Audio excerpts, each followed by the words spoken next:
one of the things that I've done this year, and I've always done kind of standards, but this year I've been a little bit more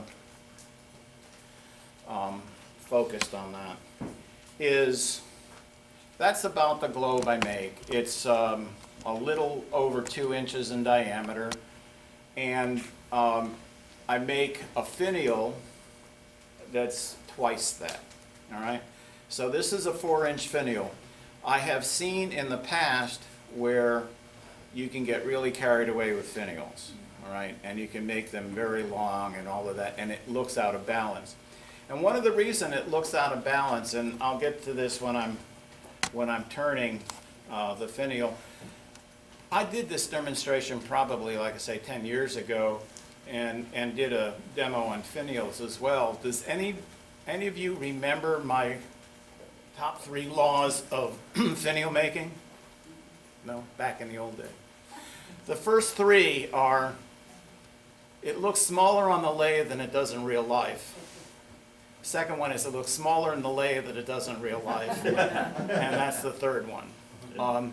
So you really have to get it thinner than you think you can do, and thinner than you think looks right, and it'll be too delicate and all this and that. Because the reality is, if you've got a globe and you've got a longer finial that isn't delicate and thin, it's way out of proportion.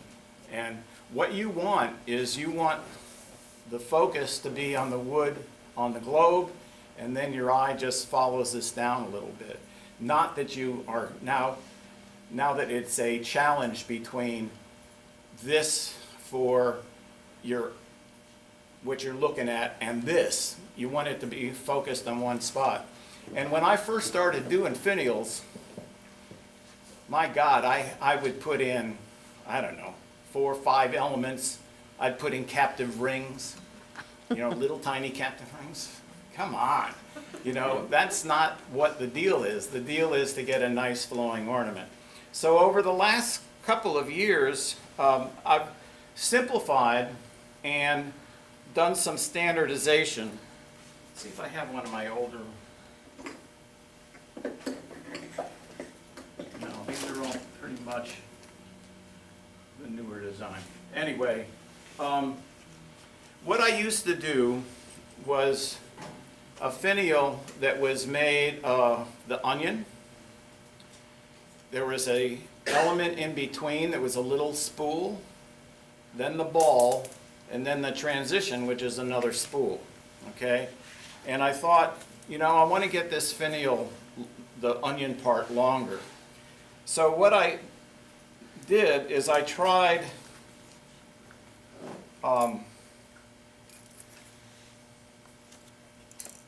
these, okay? So in this case, I'm coming up from the onion directly to the ball, all right? And then from the ball to the transition. So I cut out that element in between. That's really hard. And the reason it's hard, so I'm going to go over to the board now.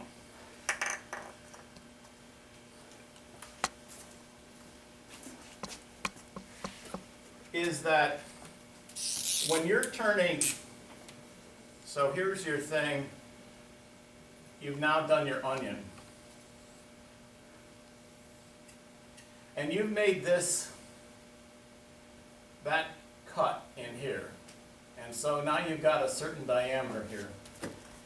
You've got to be really pretty clever at deciding where do I start this ball, that the ball ends not there, but here. And it still stays as a ball. It's very easy to do a football.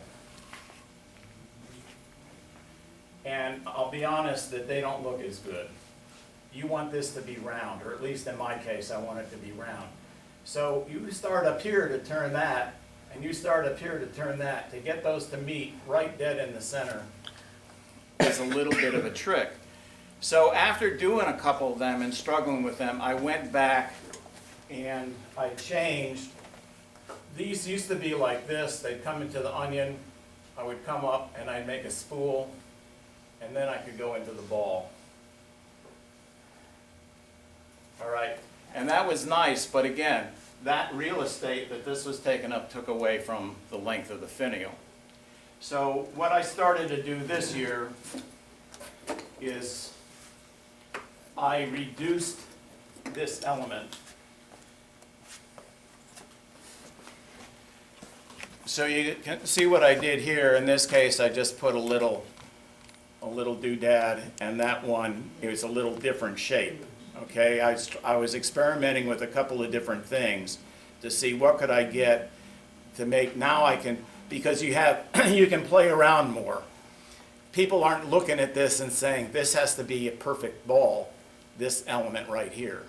Okay, and it's amazing how easy it is for the eye to pick out something that's supposed to be spherical and isn't spherical. Right. The other thing I'm going to talk about too in doing this is that on the globe, you can make a globe that's a sphere. Little harder to turn, okay? If you turn spheres, you know it's a little bit tricky to get them so that they're really balanced. All right. Well, what I have found, I tend to do this. I squash them. All right. So a squashed sphere, I mean, they're pretty round, but they're still squashed. And that means that you're not challenging yourself to make a geometrically perfect sphere out of it. And people don't care. If it's a squashed sphere, that's fine. They just like the wood, the fact that it's a wooden ornament. They don't really care. There is one variation of this that's okay too, at least in my mind. And that's when you've got the squash part up here, and you leave a little bit, think about this like an air balloon or a helium balloon or whatever. And this coming down, because this draws your eye here, and then you pick it up with the finial. All right. So you haven't disrupted anything. And so in my mind, that's okay. This is okay. That's okay, but it's harder. And when you're wanting to make something in a kind of production orientation, harder isn't better. All right? You want to make something that you can do and fairly repeatable. There's one other thing that I do that that I think is pretty important, and that is standardization. So if I take a globe, and I'll go walk through the steps here. But this ends up, the globe ends up with a 5/8 inch opening here and a 1/2 inch opening here. The bottom tenons are all a 1/2 inch. Yeah. That one's a little big. Maybe this is a little small. That one fits, but let me pick another one here. See if I can. So that obviously goes in. That'll go in. And that'll go in. So the idea here, by having them all standard, is you can audition the finial with the wood that's in the globe. Which works best, you know? Is it dark and a light one would work? Is it light and a dark one would work? Is it spalted and something else would work? But when you have them all the standards, and standards are not only just the hole, but it is the flat around the hole that's also important, to have it at the diameter that the flange covers. All right? And it's the same thing at this end with 5/8 inch. Now, one of the things I've done with the caps this year, am I too fast for me? No, it's all right. It's me. So one of the things I've done with the caps this year is I've also shortened them quite a bit. used to be I had they would be about another 1/4 inch taller with a bigger spool in between. And why should I do that? If one of my overall concerns is the length of the ornament, why don't I do that? So then the other thing that I've done in the past is I wanted not those cheap little hooks that you get at Walmart or something. Because I wanted people to buy them. So I got fancier hooks, and then this is what I was using for a couple of years. And so in this case, all right, so now I've got a nice hook. It looks pretty, but guess what? That's 1.5 inches from here to here. So I shortened up this and then put a longer hook on it. So this year I found these hooks. They're also pretty nice. These are stainless steel. So Where'd you find them? What's that? Where did you I find got them? them on Amazon. Okay. They're stainless steel, so they are tough. They don't bend out of shape or anything. I can't get a good picture of that. Can you put against? You need your Pass one around. Yeah, I had a whole bag of them. Anyway, you can see that's a lot shorter than this one was. All right, 1/2 inch at least shorter. So I think that's what I've started using this year, and you can get, I think it's 300 of them in here or something. I got for about $5 or $6. All right. And if you're Prime, you get the shipping free. All right. This is the smaller size that I'm going to do some. I turned about 6 or 8 of these, but you can see that a 4-inch finial is just too much for a globe this size. So I'm going to take these globes down to 3 inches. And then, so with that, the overall ornament is still going to be, you know, under 5 inches. And I think, well, yeah, under 5 inches. And I think that has a possibility of fitting more trees, okay? It's also inherently going to be lighter. And despite what I said before about hollowing, I have to say hollowing this size globe is quicker than this. Not a whole lot. You have the same problems, easy to turn through the walls, all that stuff. But You know, Ed, I've noticed with people that get the ornaments, most people I know aren't putting them on trees. They're actually putting them on a side table with the hook, so. that's fine. Yeah, so you don't have to, you know, be as concerned. You know what? You can still sell them for $35. Yeah, but you know what the problem has been for me? If I've got them on a display thing, they want me to throw in the display thing. Oh, yeah, no. And so, the other thing is wood selection. We'll talk about that more with the globes, but I have to point out this one. This is holly. This is walnut. I did some cocobolo. I did some other things, but one of the things is wood selection becomes pretty important. You want something, although I don't know if I have one. Yeah. That's oak, just red oak. So you can do it out of something like red oak, and you can get it fairly fine in here, okay? But it has to be reasonably straight grain. You know, if the grain tails off, it'll break when you start getting down into the smaller size here. And on this one, this was harvested pretty late in a lot of it had started to spalt. So the wood was pretty weak. And the trouble was when I went to cut, I got all of this done and I went to cut the flange, all the wood around the flange just disintegrated. And so I'm not going to throw that out. So what I did is I just made a tenon, and then did a collar. I turned it to 3/8 of an inch, drilled a 3/8 inch hole in the piece of cherry, turned this to a 1/2 inch, so it should fit in those same as the other ones, and just made a collar, and now I have a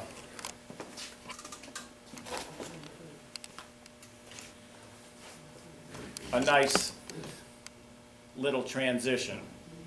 I Okay? kind of like that. Yeah, it's extra work, you know, it takes another 10 minutes or 6 minutes to do that. But if you're not in a hurry, that's okay. I mean, last week I had a call from a place gallery I have my stuff in, and she was the one that last year ordered 20 of those, 10 snowmen and 10 Christmas trees in the second week in November. She called me last week. She wants, how about you globes, you know? Can you make us some? Well, I just took 25 to the pop market, and I'm making the stuff I'm making now is for the art center. She said, yeah, but I only want 20 or 30. So. So much for retirement, huh? Yeah, so much, and she, because their commission is much higher, she wants to pay me what I would have gotten if she had sold them in the store, which is 50% commission. So she doesn't want to pay me very much for them. So I will work hard, but I won't work crazy. So anyway, the other thing is you can begin to do some other things with the globes. And again, this is a wood choice. So this is ash. I've never tried an ash globe before, but I thought, well, how about if I dye it and lime it? All right. So the liming didn't turn out quite as white as I'd hoped, and maybe I'll try it again. This is the elephant here. The thing I've done the most of, because it's the easiest to hollow, is camphor. You can turn these in a hurry because they're soft, and you know, they're fairly light wood, so you can get through them in a heartbeat. Spalted wood, of course, is pretty nice too. This is spalted holly. I've turned a lot of cherry in the past. I turned some maple this year, hard maple, but then I thought I wanted to do something with it. So this is alcohol inks.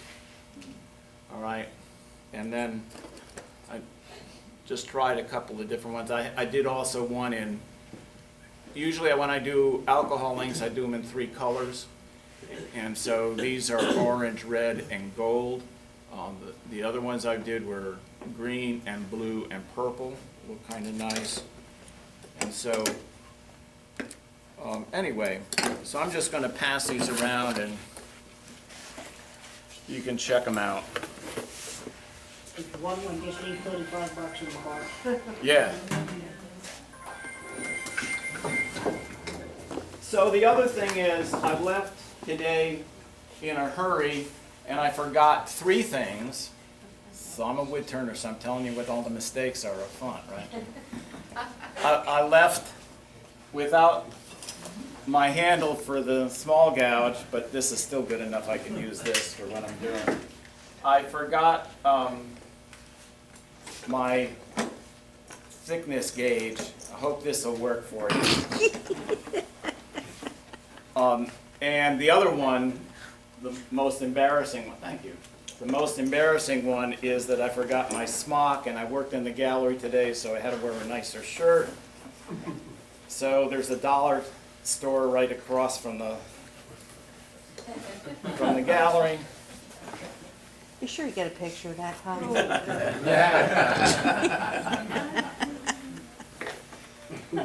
When I bought it, I said, I'm I'm gonna be really embarrassed tonight. And she said, oh, I got a more manly one. There's ones with hamburgers and everything on it. And I said, I'm not being embarrassed by the picture that's on there. I'm being embarrassed that I have to wear an apron. I like cooking. I wear aprons at home, but not in front of wood turners.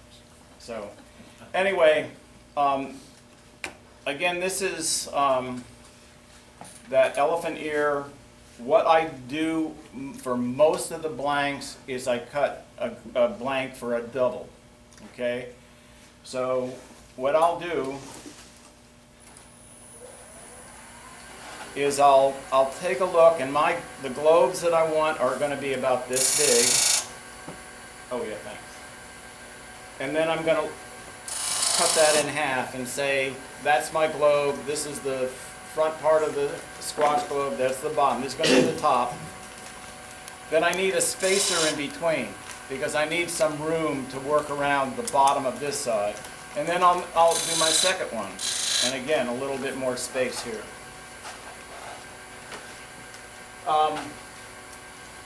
I just use a detailed spindle gouge. Okay, this is a Doug Thompson, and I like this pretty well. I've used a conventional gouge as well, a more of an English grind or traditional spindle gouge. The trouble is doing this side gets a little tough, and so, but all you're gonna, so how many practice beads and coves? There you go. All you're doing tonight with a globe is a bead. That's all it is. And what I would like you to watch is watch you don't need to watch where it's cutting as much as you need to watch what my body does to get a round thing and not a straight slanted thing. All right. So I'm going to start here by knocking off this corner. Still a little high. This does not like to go into. You really did stop the lead. Yeah. Are you surprised? Okay.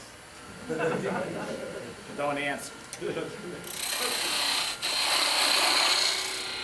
So see what's happening?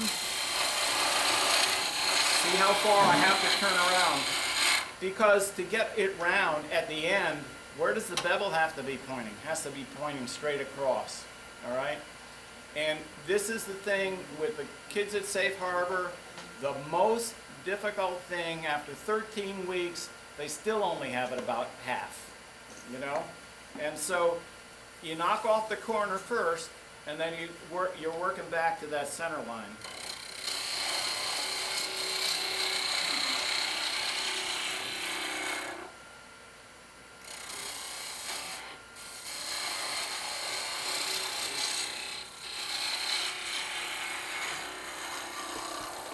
Okay, and you're not done here, because you're going to do this side and you're going to say, oh, that doesn't match this side, it's just a reality. So you do this side, then I do this side, and then I come back and match them up. So I need to get myself a little room here. And this is also a function of the wood, what I do here. If I've got a pretty tough wood, I'm going to take this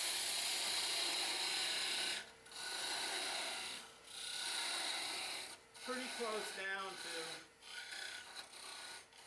the final size.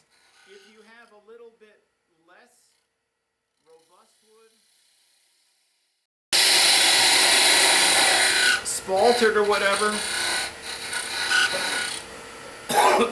you can't do that. All right?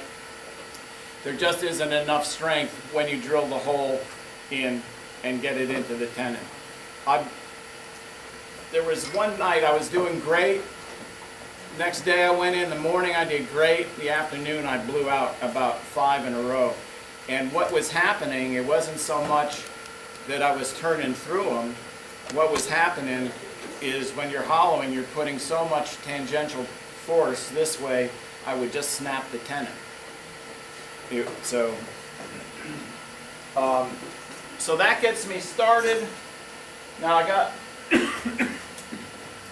most of, unless you make a lot of your own finial stock, or whatever, this is the stuff I've cut down. But if you're gonna buy a piece of wood out here, and you're gonna cut it into turning squares, most of it's gonna be 3/4 of an inch, all right? So the thing that you wanna do is have the, well, you wanna have this part, the flat here, be 3/4 of an inch. Same here. This flat be 3/4 of an inch. If you've got bigger stock, you can do it. You don't want it too big because then you disrupt that curved flow. You know, because you're getting flat right here. But both for the cap, if you notice, with the cap and the finial. Is this getting too bad for you, this wood? If it's, I'll change it. Because it can make you sneezy or whatever, coffee. What I said again, what kind? This is Guanacaste, no, it's not Guanacaste, that's right. Guanacaste. So it's called elephant ear, it's an ornamental. I can change this, I have a, I think it's affecting me, but, you know, I don't want you to change it, I can go outside. I have a piece of cherry. You want me to do it in cherry? Do it in cherry. Anyway, you can see it turns okay.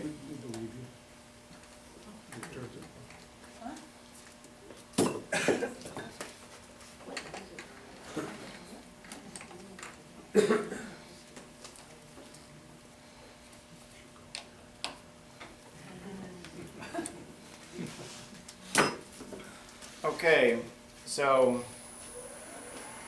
you know, I should just kind of chew that up just a little bit.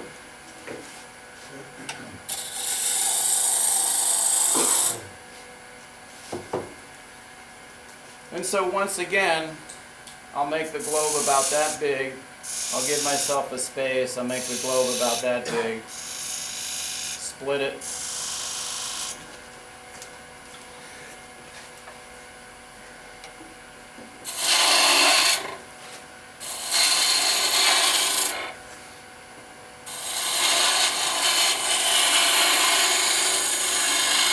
And once again, this is a 3-step move, okay?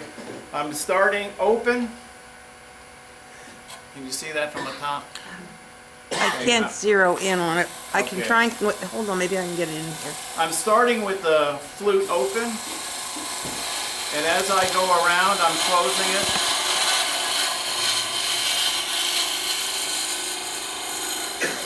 I'm following that curve all the way around, starting like this and ending like this, and my hand has been coming up slowly the whole time as the diameter gets smaller, all right? So again, I'll stop here and I'll start working on the back side.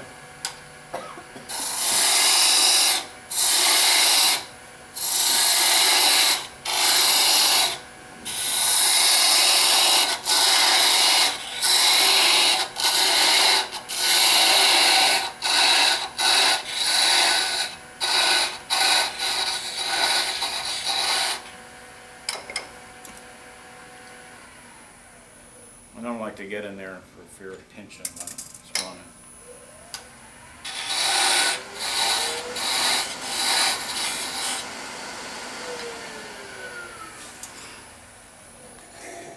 Okay, I'll have a chance to tweak that a little bit later, but that's pretty close to 3/4 of an inch. Now, I want to give myself some relief in here. Well, the easiest way to do the relief is do the top half of the second one.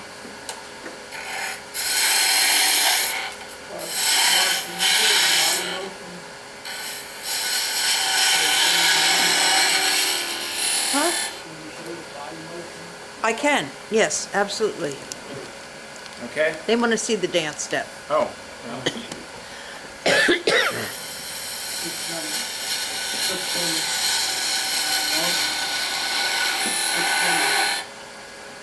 All right, so that Oh, I could see it. It's the movement from. One more time, one more time. All right.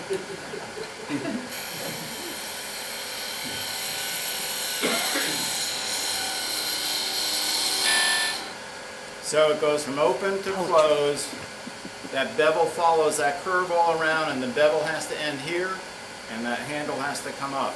Now, doing the other side, just the opposite, but if you're right-handed, now there's a difference. If you're right-handed and doing the right side of the bead, it's easy because you're watching the bead. If you're doing the left side of the bead and you're right-handed, you have to be over here. Wow, that's a pain in the butt.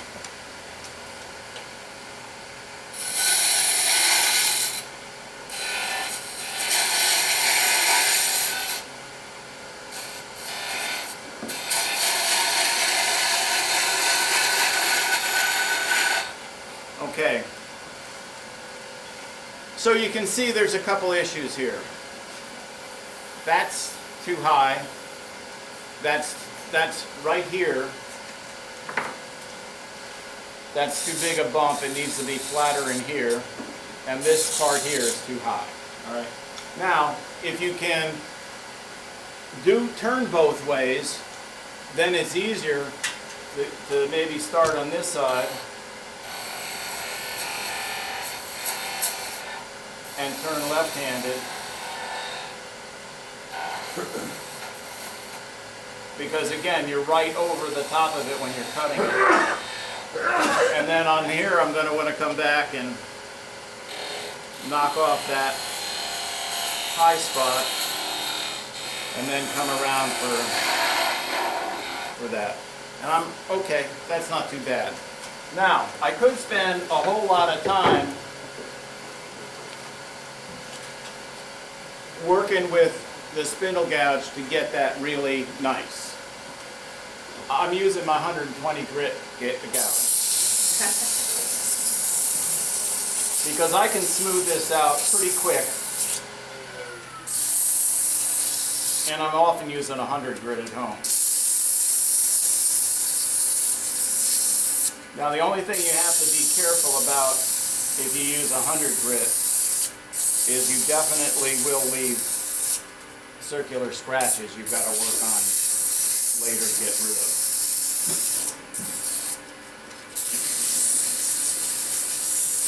But now's the time to look and see, do you have any problems with it, and either sand them out or come back and return them. So I'm feeling that's okay. I'm going to come back and, okay, so that's fine because I cut into that tendon a little bit with my gouge. So there I am at 3/4 of an inch. A little bit, that's fine. I can always make it bigger if I want by cutting farther up the globe. All How right? do you have room? Yeah.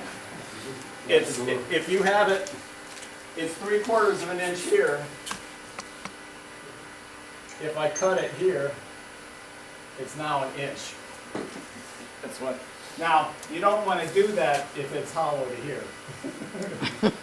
Because you'll end up having a much bigger hole as well. Okay, so now I have to do one more thing, and that's I always give myself a pilot hole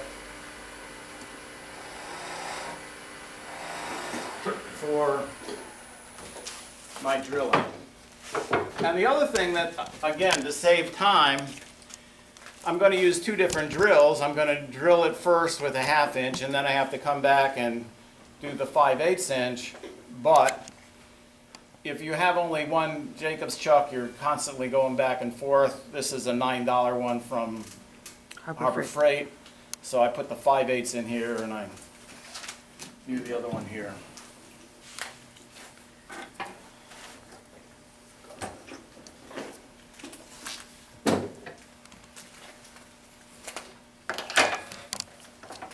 So what size is that one you're? 1/2.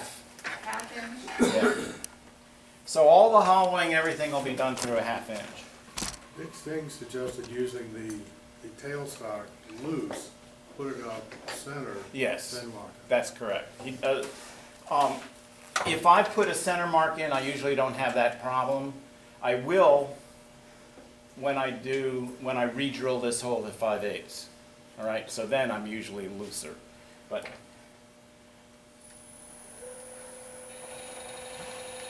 so it'll center itself. But one of the things about, one of the things about this is the wood could be really, you think, dry, but it's still going to have some moisture in it just because it's 2-inch stock. So go in and then back it back out. Always hold on.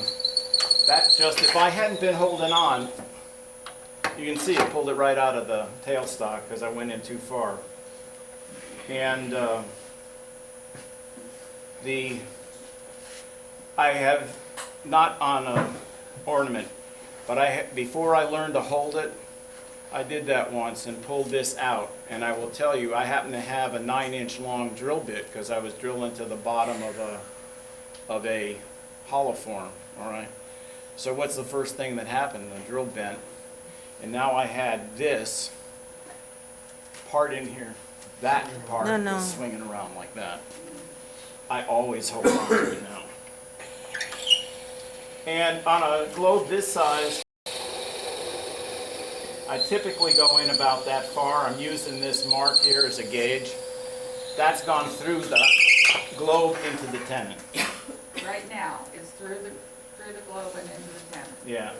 Now, again, it depends on the wood. If you have a wood that is going to be weaker, you don't want to do that.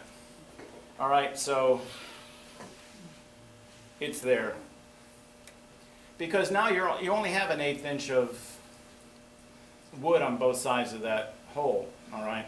So if it, again, when you're doing something this size, hollowing doesn't put that much strain on it. But if it's a weaker wood, I would leave this fat, all right? And in fact, if I probably won't have time. If I was doing it again, I would show you where I leave it fat. Now, the fat part gives you a problem, okay? There's 2 problems. One, you can't measure it when you have a fat tenon, all right? You can't measure the thickness where that is. The second thing is, it's really hard to get in. If you have a fat tenon here, and your hole goes into about here, when you eventually want to get the hole down, the tenon down to here, well, the first thing you end up doing is you're kind of, now, how do I get rid of this? Well, you can take with your parting tool, you can get that down to 3/4 of an inch and get that clear. But now you have an ugly surface from there to there. And how do you get in there? It's hard to get in there with the gouge. So what I would do in that case is I take my 1/2 inch spindle gouge and I do this. I'll cut like that. Could you see that? Not real good From because above? it's not real light. You said a 1/2 inch spindle gouge, you meant You, 1/2 you inch skew. throw, What's yeah, that? You said a 1/2 inch spindle gouge. it's a Oh, skew. and then 1/2 inch skew. Throw- Sorry. Ed, maybe if you put the light on. It's not plugged in. All right, never mind. But I do that point down. I mean, you can turn this all with a skew if you're brave enough. And so you'll have a little ridge there often. So I'll do it with the point down. And I'll come in there and I'll make that cut. Because coming off a skew, you're going to get rid of all that ugliness. All right? So I've got the hole in there. Now comes hollowing. Stretch, Gary.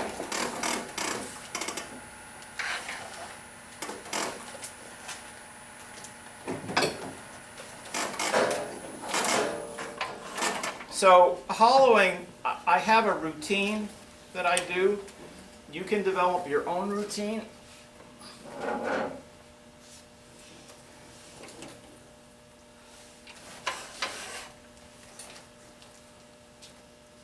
Where is that? Oh. Is that better or worse? Let me see.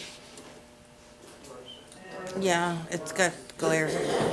When I get to the finial, Okay. I've got my magnifiers with lights on it, so that might help. Anyway, my hollowing tools cost me a bloody fortune. They're all homemade.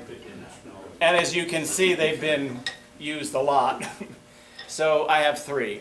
There's a straight. All right? There's a 90, or it's a little less than 90 now because I've been sharpening it over time. And there's a 45. And this is just W1 water quenched steel stock. I buy it from MSC. And, you know, it comes 3 feet long, you just cut it. But when you cut it and you do the initial shaping, and then you've got to harden it. And so you put it in a torch, you get it red hot for, I think it's 7 minutes per 1/4 inch, and then quench it. And so that'll get you hard, but now you got to temper it. And so if you haven't tempered before, what I will do is I'll put a torch down here, okay? And you'll start to see the colors from the heating. You can't get to blue or purple because that is too soft.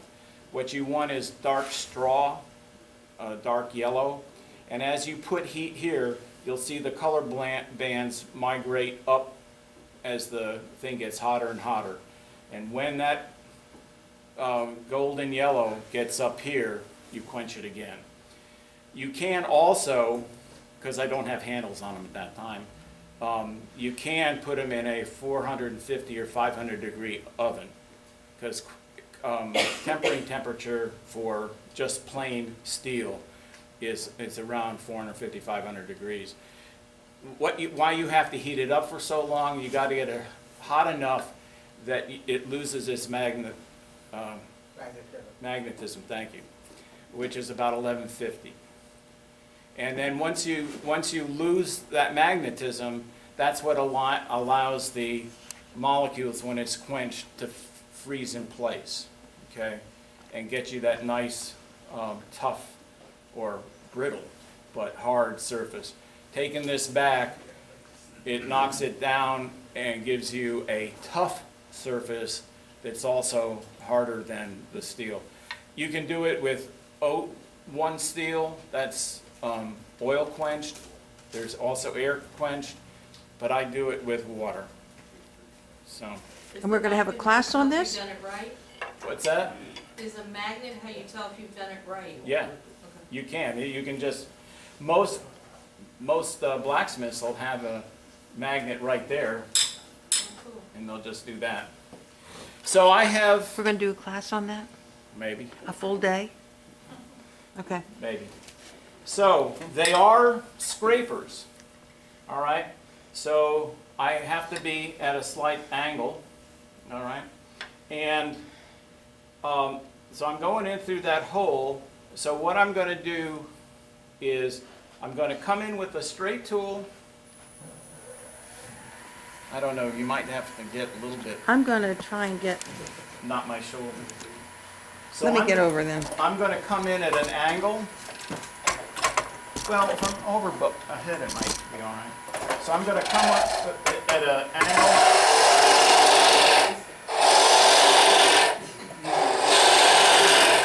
I can't. Now, I don't want to go all the way full depth, because that'll make it even that much more weak, all right? I don't know where else to go. I forgot to set up the compressor. Oh, and I bet I took it out of here to practice with it, and I didn't put it back in. So that was 4 things. Oh man, that's gonna be tough. So I go in there and I start to open it up with this one. And then what I do is I take the 90, and I'm going to want to get underneath this shoulder. All right? So I'm going to put it in just under that hook and then just draw it towards me. And then take a step down, do that again, and do that again. So I've made 3 steps in there, which has given me a little bit more room. But now, if I've got a little more room, let me come back in here. And what I'm trying to do is get this part taken care of. Okay. This part, when I've gone in there, has now hit more wood than I can push out with this. So I'm going to go back in with the straight tool, because now I've cleaned that out. I can come in a much more acute angle.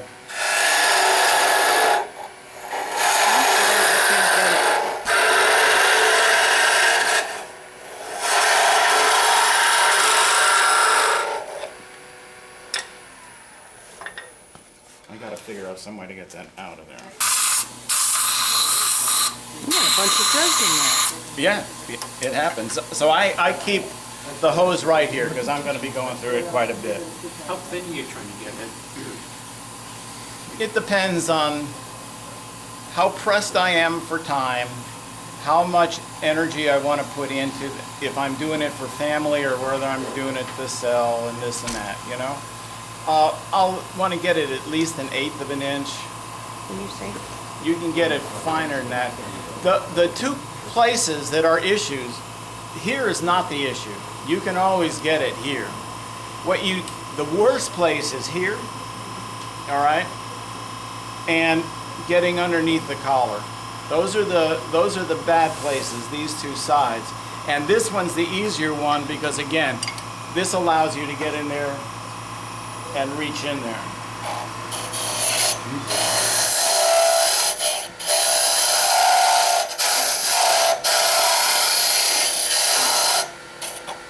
So even in fact, to get up under here, when I go in, I'm moving it like this and kind of pulling back up into here, all right?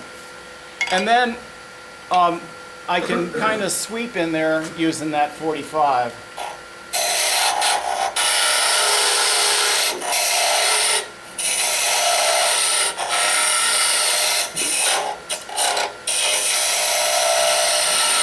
And so there are a lot of senses to pay attention to, and sound is one of them, all right? You can begin to hear a pitch change when it starts to get thin. Now, I hope this works. I have a really elaborate coat hanger bent shape at home. It's a little bigger than this, so I hope this will work all right. But I have a gap in there, and I also have the one leg longer than the other leg. So that gap I usually set at about 3/8 of an inch, okay? So on the top half, I come in like this, and if that's 3/8 of an inch, that gap, what's the gap between here and here? If I have 3/8 of an inch, and I have a 1/4 inch gap here, what's the wall thickness? It's 1/8 of an inch, right? And so that's what I do, is I come around and I see, okay, I'm not bad here. I'm not bad here, but when I get here, you can see I got a thicker wall. So what that says to me is I got to go in and get more right here. And again, I want to get the top half done before I really work on getting the bottom. So hopefully I don't blow it out.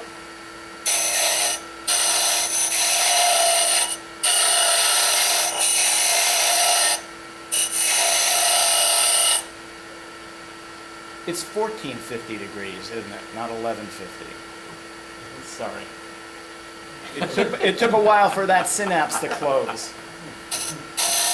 Have you ever been to the metal supermarket here in Jacksonville?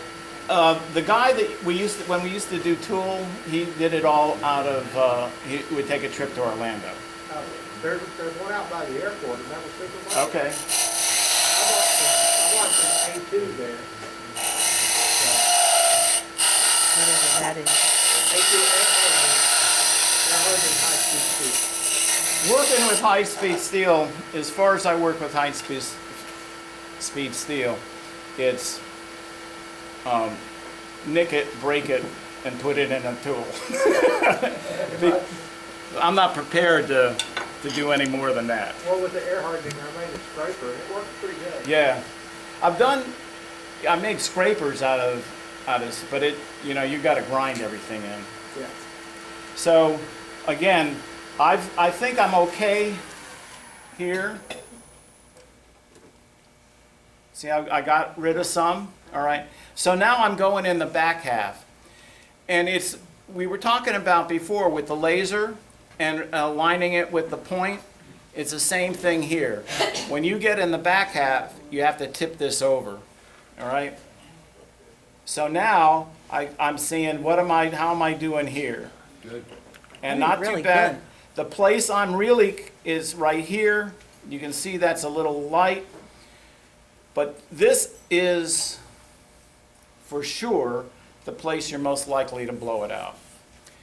And so let's see if I can get in there and get it a little thinner.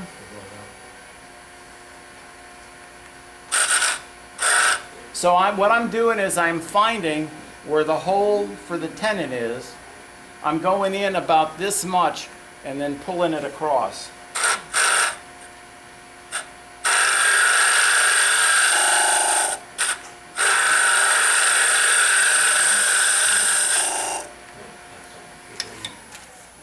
So let's see what that's like. That's as far as I want to go. Okay? So I'm feeling pretty good. I'm feeling the wall thickness is probably at about 1/8 of an inch all the way around. Now I have two things to do.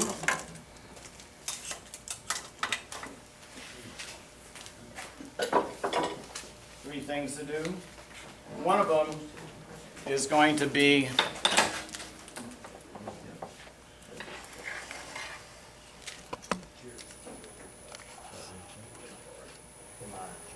the reason I do this, you almost always ding up the entrance to this hole, all right?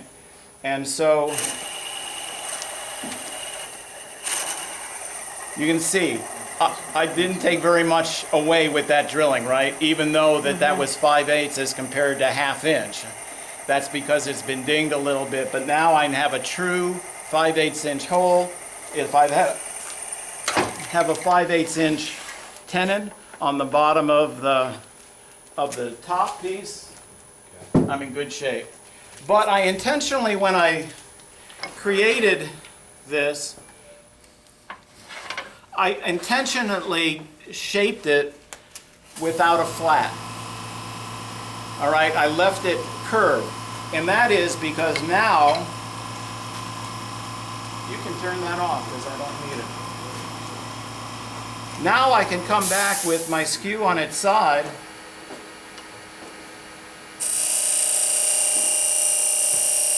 and I can cut that to any diameter I want. Again, I want to do it about 3/4 of an inch. Is that the bottom? Top. That's the top of your ornament? Yep. Okay. So there we go. I'm at 3/4 of an inch. So that means That 3/4 of an inch is flat. The flat. The flat. And that's so Okay. that if I've done everything right, that should just fit right in there. Yeah. Okay? And as you can see, that diameter covers the flat. All right? If you want it in walnut, whoop, I need a little more glue with that one, but okay. But I'm telling you, in the early years, each one of these things was custom. And you had to make a custom finial for that particular globe. This saves you $1 million. Okay? The next thing is sanding. I'm gonna limit myself here to not drive everybody crazy, but.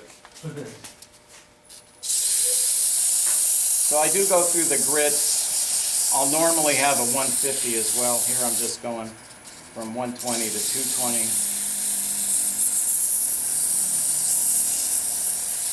And I'm trying not to come over the flat. I'm coming up to the flat. I'll do 320.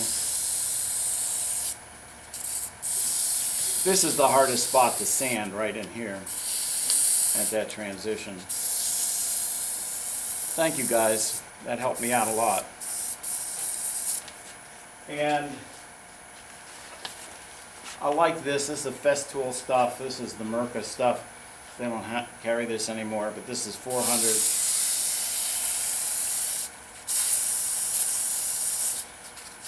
Ed, have you ever made a tenon that's 3/4 inch and put it on there, a shorter tenon, and, you know, on your chuck, and then flip it around? Yes, And sand I was. it? In fact, that's the fifth thing, because I had one to bring.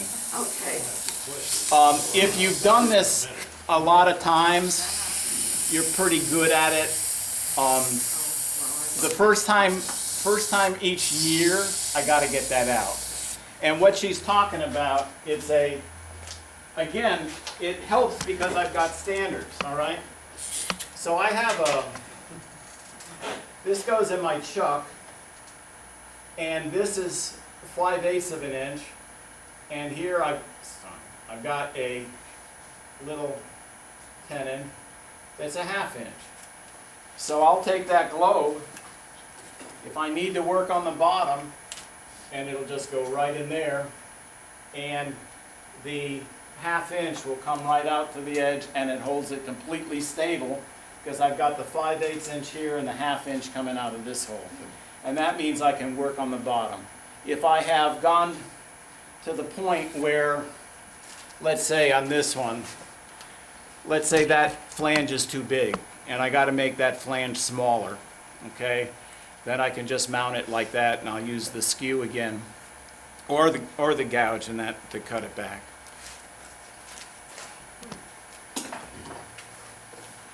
So you've made a few, I'm guessing. Yeah, I have, but they take me very long, and I'm figuring nobody's gonna pull it apart and find out Right. how smooth it is on the inside. Oh, I don't care at all about the inside. Well, I know, but you're being so careful about the measurements of the way down. All right, so then I'm done with the globe. Ed, dumb question. Yeah. If they're gonna be glued together, nobody can get any look, why are you hollowing it out? Just wait? Wait. Wait. Okay. You make one of these out of cocobolo. The whole tree will tip.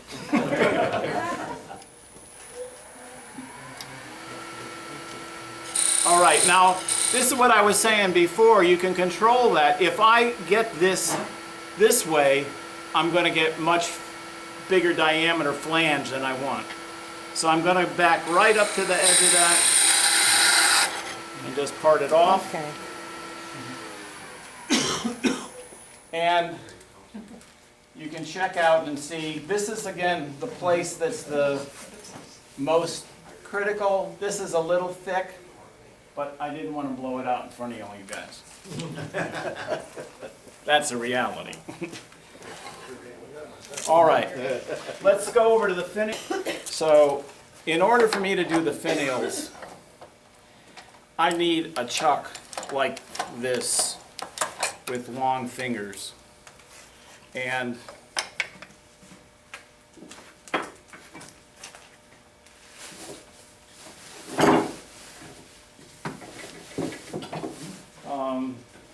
so I'm going to use a piece of walnut, and I'm going to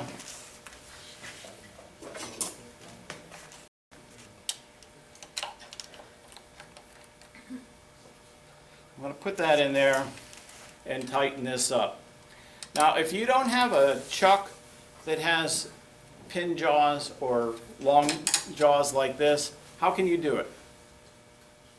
Got any ideas? Start at the 20 centers, turn it down Jam to 1/2 chuck. inch, put it in a drill chuck. You could do that, but, okay, you can do that. I'll give you another alternative. You got one more back here. Yeah. Jam chuck.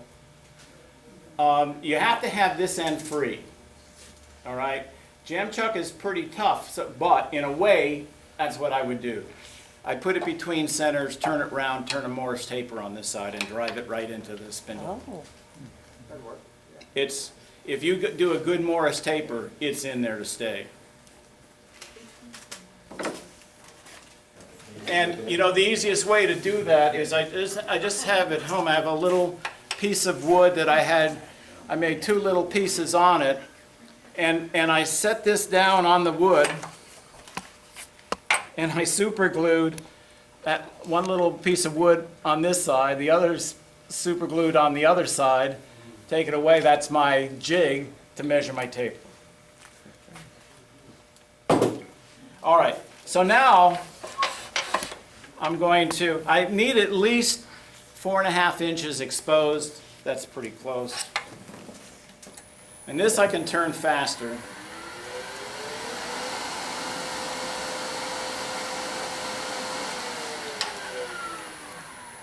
I gotta always remember that because I have it set up for hollowing.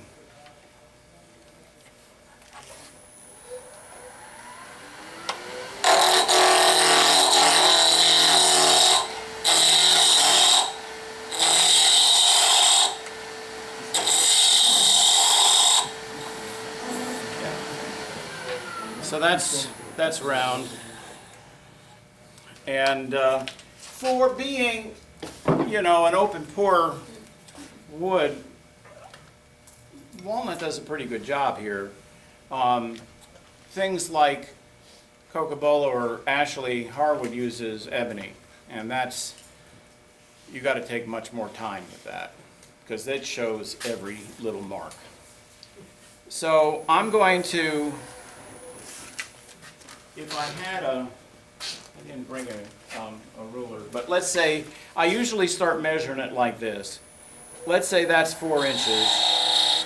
That's going to be the top of the flange, all right? And then I want the flange transition to be about that big. And I want the ball to be about that big. And I want the separator to be about that big. And that gives me that to do as the onion.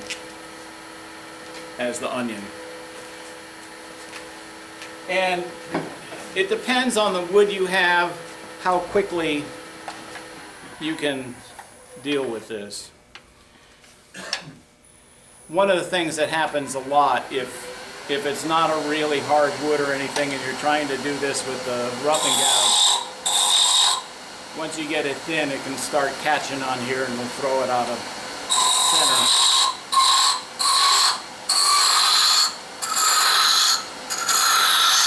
But if it's pretty well balanced and the grain's pretty straight, you can get it down to where you can start on things. See if I can get these things lit.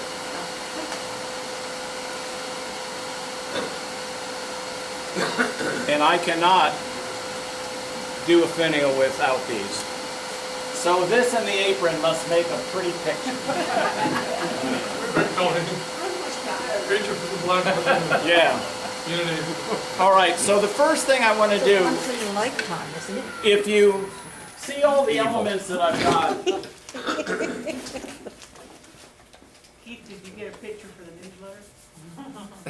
Colleen's got one.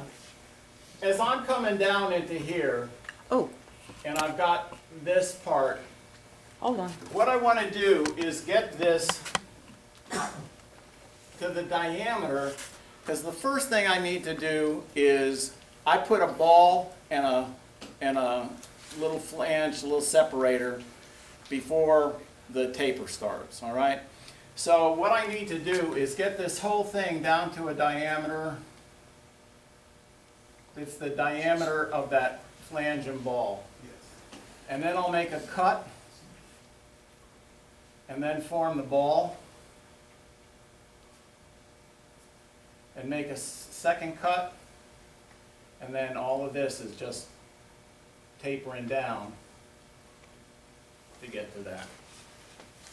Okay?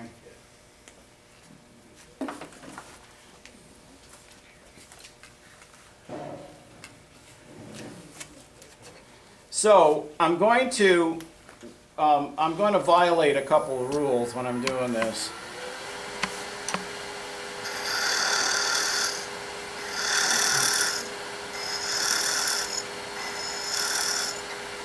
So one of the things is I want to have a pretty level surface, so it's easier for me to come back even though it's against the grain.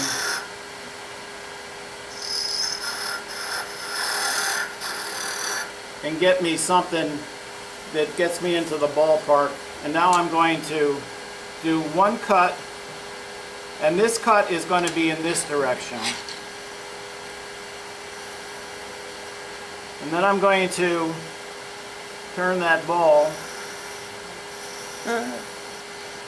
All right, and then I'm going to come back.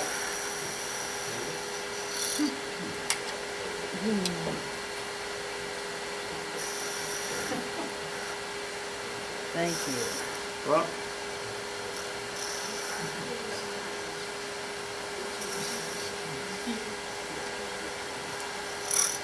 or in this case, it's kind of more of a teardrop. Now, if you get nervous with a ½ inch, you can go down to 1/4 inch. Okay, so that's the ball and the first cut for the flange. Now I'm going to come back on the other side, and to be honest, I don't want to go in at my first shot in here. Hold on. All right, I almost never make it. So what I do is start out here and then cut back until I get it to that point. You understand that? Would you do it one more time? Okay. Right now, this is like that. I have to make a cut to make this point here. I have to make a cut that goes like that. The chances of me coming in with a skew and hitting that right at the point the first time is hard. So normally what I'll do is I'll come in and make that cut here, and then I'll make another slice and work it back to where I got the point coming in.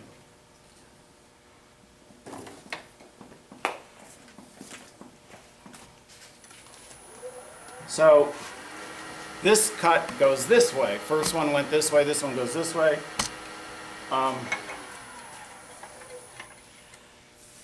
The reason I bring this one and get rid of the comfort rest, I can't get my finger around to give myself all the support I need on a comfort rest. It's just, this is too thick.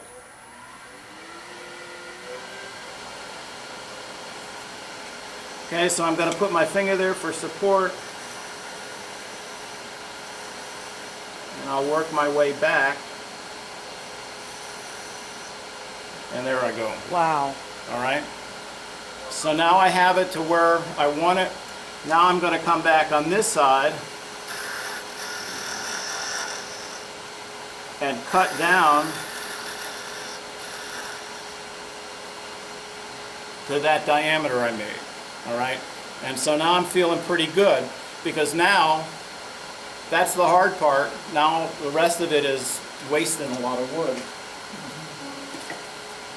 So all this goes away, so I'm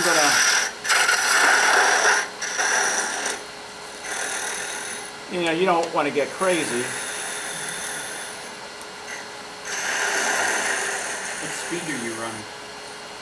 23.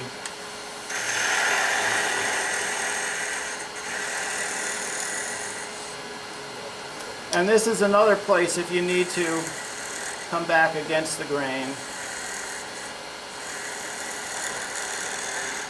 It's not that big a deal. You don't appreciate how tiny that is with the magnification. You know? You know what? The magnifiers really help a lot. No, I'm talking about the magnification on the camera. Oh. And then you look at that, and it's like, that's toothpick size. Yeah. Yeah. So now I gotta think about the transition from the top of the onion to down in here. All right. this is obviously way too thick. So I'm going to do a peel and cut. Here. That better? Sorry, John. To get myself, nah, it's still too fat. And the reason I'm doing it now is if I make all of that and then say, oh, it's too fat, then I got to do another bunch of junk to get the shape back. So what I'm going to do now is get rid of this. And if you're really nervous, you can do 2 fingers.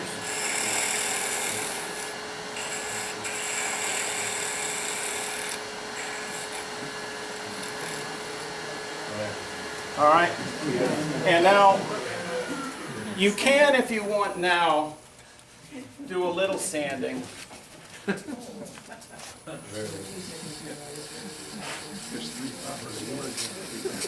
So this is 220 I'm starting with. I'm with you. Now the thing you have to be careful about is not sanding off that flange you worked so hard to put in. And then I'll do 220 and I can go through the grips. I'm slightly smaller diameter here than I am here, but I'm not doing it tonight. All right, the transition part also is about the same size or a little smaller than the onion. And so again, to do the top of the onion, I have to have the transition in about the end place I want that. So I'm going to do another peeling cut. And now I'm going to make a V cut.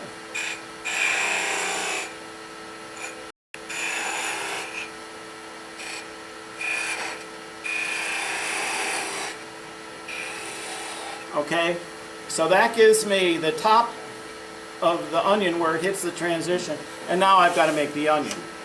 So it's another one of those, turn a bead, all right, a little thick. So I'm going to come down and taper off of that, but that's, you get the point, that's what I'm Yeah. trying to do. Okay, now, I got to do the same thing again.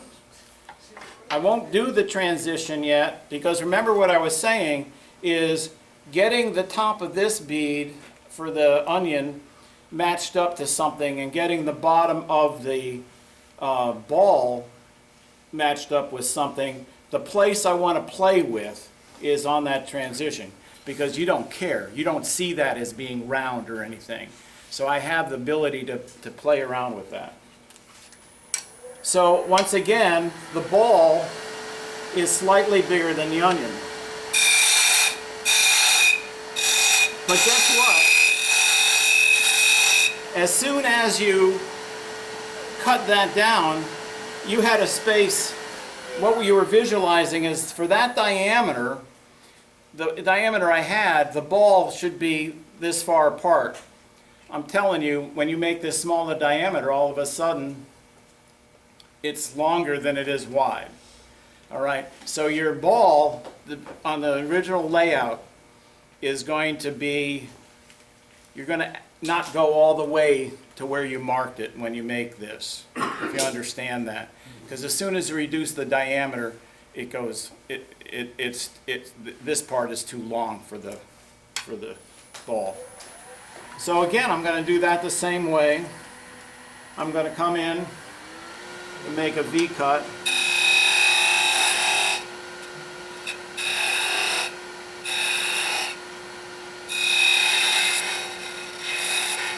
And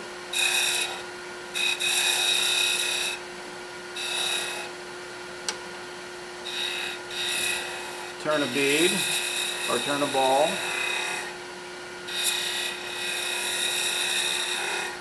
All right, that's a pretty squatty one. I'm going to have to, yeah, that's better. And now, oh, captive ring. And now I have to figure out what I want to do with this transition. And there are a couple of different ones I tried. So some of them I just had from the ball, it was just a V like this, which it mimics what was down here. Some of them I had where I rounded this and then came in with a little scallop like that. Sometimes I did it the opposite way, where I did it here and scalloped into that. But here I get into that same problem, ball to ball. So I think what I'm going to do now is I'm going to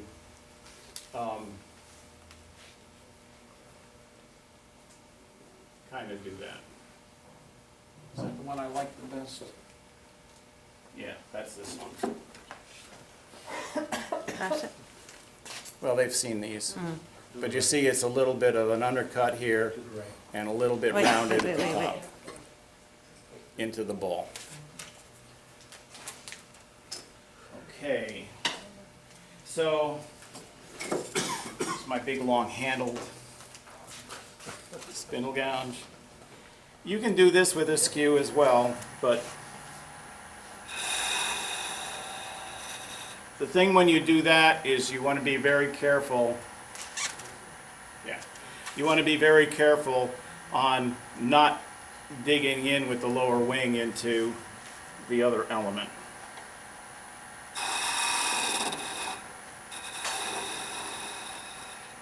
So in this case, it's closed most of the way. All right? And there I have that little element. And if I have dinged up the top of the onion, or I say, well, I want that shape better, you can still come back and clean that up. All right? So there I am with that. Now I have to do the other side of the ball. And again, the bottom of the transition flange here. So this is a ball. And what I'm going to do is this.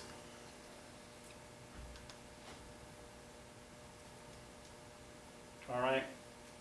So again, this diameter is smaller than this diameter, or that diameter.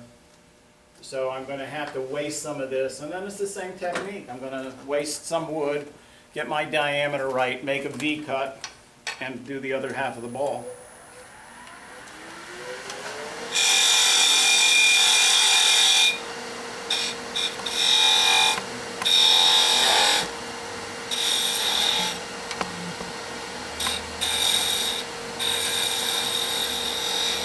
And for righties, making the left side of the ball is always easier than the right side. If you're nervous about using the skew to make a ball to the right, which I am sometimes, I'm going to use it point down. I have much less chance of catching if I do that. You can make remember we were talking about spherical versus squash? You can get away with a squashed ball here. You can't get away with an elongated ball. Right, but that's close enough. And then I would, it's fat. Let me do one more. The famous last cut, right? Yeah, my famous last cut.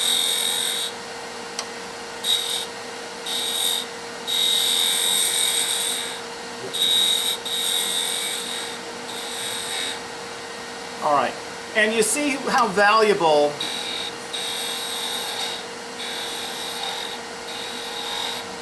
having this element in there, because I can make it longer or shorter or whatever to fit where the bottom of that ball comes around.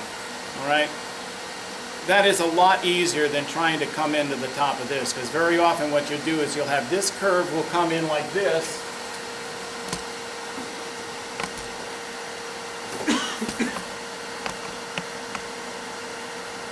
And this curve will come in like this. And what do you do with that in between? Because they're fair curves, so you can't slide them around. And so you can, if it's a 1/16 of an inch in there, the only thing you can do is make a 1/16 of an inch flat And it looks okay, but it doesn't look as good as it should. All right, so now I have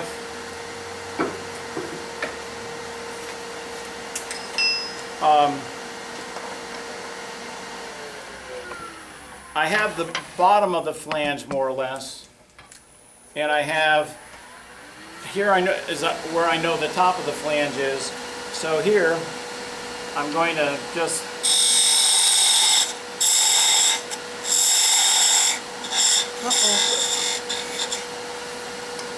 so that's from the bottom, all right? So that has to be a ½ inch, all right? There you go. No, we're talking to Keith. Oh. So I'm using a ½ inch wrench.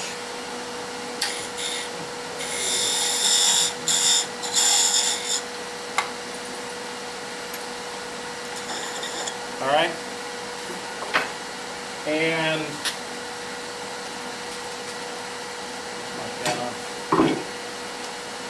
Which one? And so now I just have to make the spool. Okay, so I'm going to cut in here. So for those of you that teach at Safe Harbor, you know that with a bead you start open and then closed, and with a cove you start closed and end up open. So I'm going to actually go to my bigger one.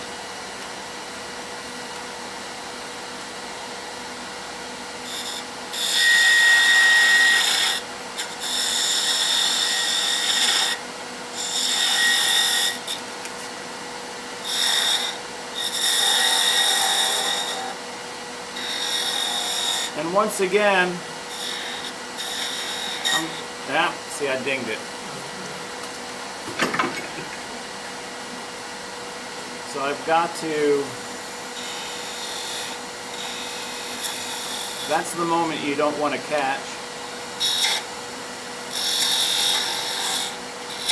Jeez.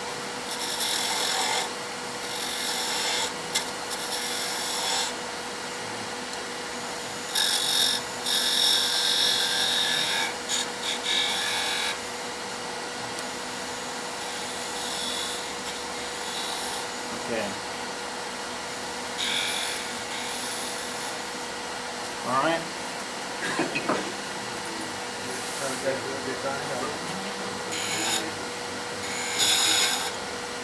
And I want this part of the spool pretty small a diameter.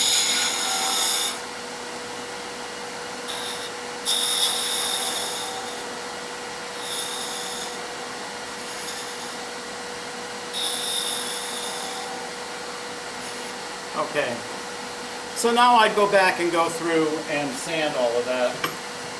I'm not going to do very much.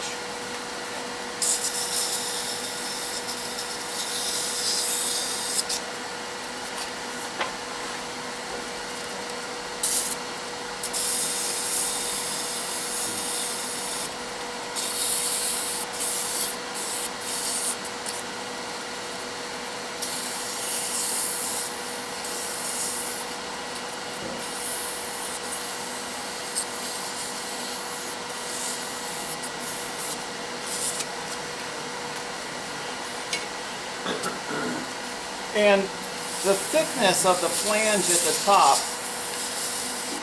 is an issue. So you want to have that flange pretty thin. But I'm not going to... What? Undercutting it all or making that cut? Up here, Yeah, the flange. I will make sure that it's flat or undercut it slightly. Because otherwise you can rock it on the globe. All right, so that's not too bad. Actually, it's okay. If I wanted to control that, make that a little bit smaller or thinner, I would not do it with cutting the cove. I'd come back in and make one more parting cut. All right. Now, that edge is a little rough, I can feel it. So I'm going to just take a skew and cut across that. Now, I can make my choice if I was,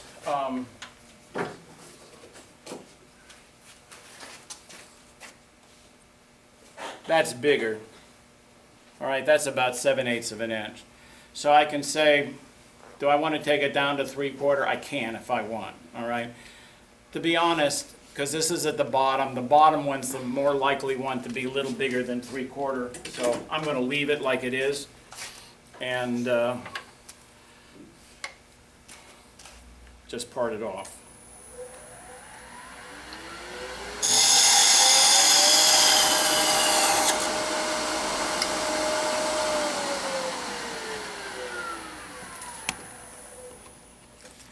So now I have to do the top, and generally I've had a fair amount of wood in here. I'll pull a little out, give myself a little extra room.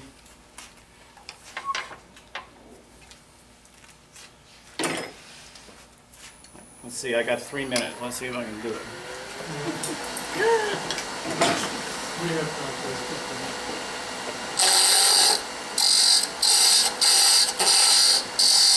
So this is another one of those places. If I want this to be 3/4 of an inch,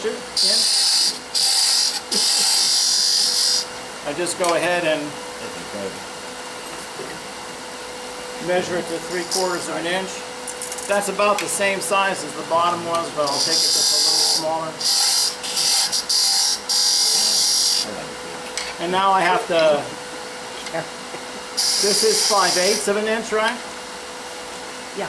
So I'll get my 5/8 inch wrench out. Oh, so I made it way too small. So let me get rid of that.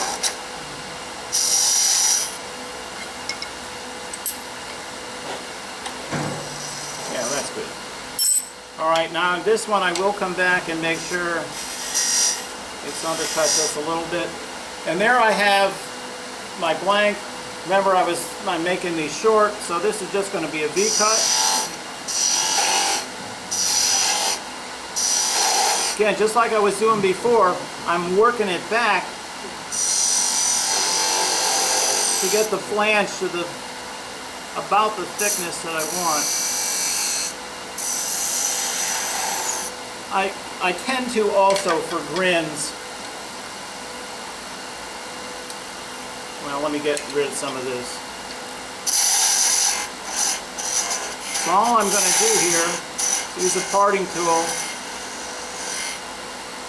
get that down to the diameter I'd like, and then I'm going to put a ring mark here, maybe 2, and I'm going to come in and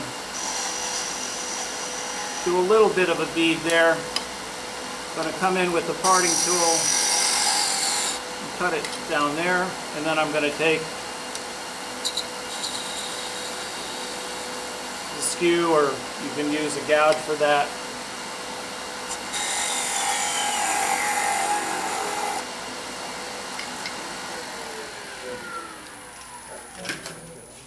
And then I've got to take off the nub.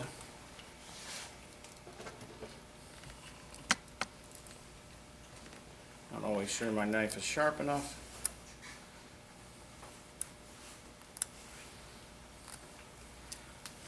I should let you have it, Ray.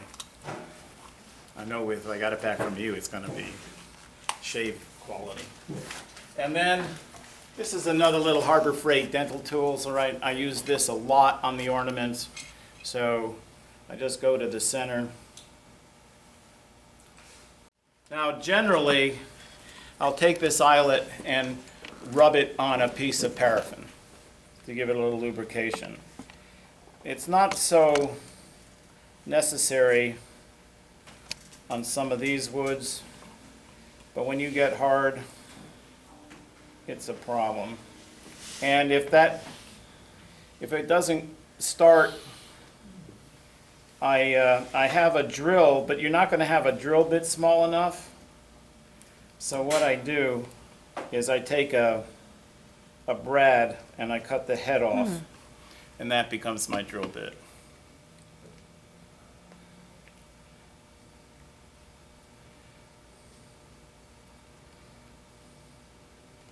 Well, that's fighting me.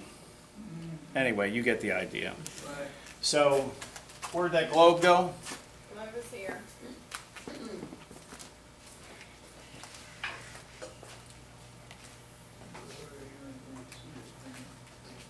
So that goes there. Who has the finial? Right here. Throw it.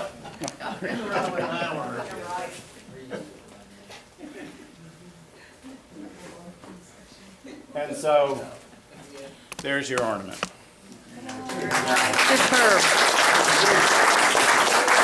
So I was going to do Christmas trees, but we don't have time. So anyway, I thought I'd take a little bit more time to do explanation of my logic. What's that? Are you gonna be making those at the zoo? No. That's your challenge.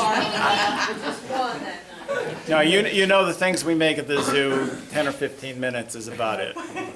So anyway, that's it. Give it a try. And think about some of these production ideas of fixed tenon sizes and fixed holes, and because now it gives you a lot of flexibility. I make all the globes at once. So I just made 20-some globes this week. They all went in a box, and then I come back and I start on the finials. And because you get into mindset. If you hollow 10 of those in a day, you got a pretty good feeling for what it's like, when it sounds